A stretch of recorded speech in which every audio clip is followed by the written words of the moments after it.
Increased carbon dioxide levels in the atmosphere are commonly known to cause the greenhouse effect and correspondingly global warming. Less known is the impact that increased atmospheric carbon dioxide levels are having on our oceans and marine ecosystems. Every day, the ocean absorbs roughly 22 million tons of carbon dioxide from the atmosphere. In recent years, a dramatic increase in the amount of atmospheric carbon dioxide has led to higher levels of CO2 in the ocean. Carbon dioxide reacts with seawater, reducing pH levels and decreasing the amount of available calcium carbonate in the water. Calcium carbonate is the main resource used by marine organisms in developing their shells. Among the affected organisms are crabs, oysters, coral, and plankton. Scientists call this phenomenon ocean acidification. Ocean acidification is a truly global problem impacting all marine ecosystems from Puget Sound to the Great Barrier Reef. Ultimately, the effects of ocean acidification could result in the harm or extinction of many marine species.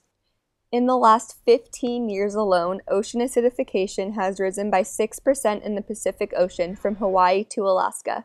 Among other causes, the excessive burning of fossil fuels has become the #1 cause of this problem.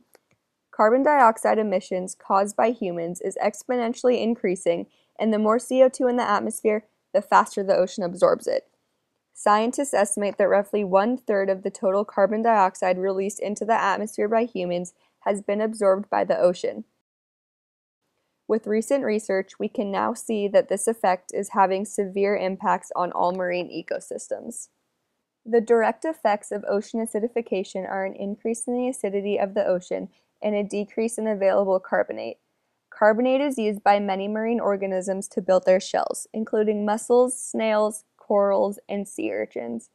Decreased availability of carbonate slows reef building and weakens the protective housing used by shellfish.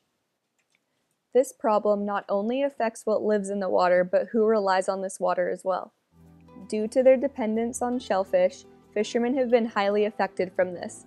With the amount of fish decreasing, there is less for the fishermen to fuel the economic demand. This decrease is due to the growing inability for the fish to survive.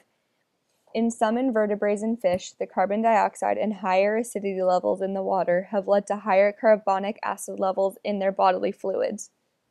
This can result in slowed immune responses, metabolic depression, and even asphyxiation, problems closely associated with our fishing decline.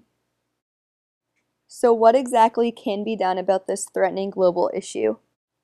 Although no sure solution to this problem has yet been developed, research conducted by our government has begun to make promising progress. The Northwest Fisheries Science Center, or NFSC, has been leading the way. This center is a regional branch of the National Oceanic and Atmospheric Administration, which is a government organization under the Department of Commerce. In 2010, the NFSC perfected a state-of-the-art ocean acidification experimental system that tested ocean chemistry conditions on bivalves, rockfish, larvae, crustaceans, and other organisms. Through these experiments, they are hoping to learn how different species will be affected by ocean acidification. From the development of shellfish to the reactions of marine wildlife immune systems, the results from these tests will assist in moving towards a solution. However, due to lack of proper and necessary funding, there are struggles to continue this research. On a long-term scale, our most obvious solution to this problem is to decrease the CO2 emissions. While short-term solutions have yet to be developed, steps towards stopping pollution and reducing our footprint should be the main goal. There are many simple ways to decrease our carbon footprints. Some of these solutions include not using bottled water and using a reusable one instead, using energy-efficient products, eco-friendly cleaning products, carpooling, taking the bus, and making sure to reduce, reuse, and recycle. If all efforts are put into decreasing carbon footprints, a change can be seen in ocean acidification in years to come.